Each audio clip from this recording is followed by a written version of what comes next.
I am in Uruguay. I just ordered one local beer of light, smooth. I like it. It's a very good site. This I got in the restaurant here. This name is La Chacra del Puerto in Montevideo.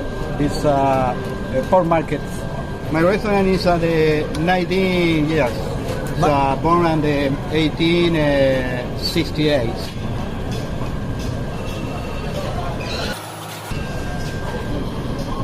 The fire is right over there, and I can feel the heat over here.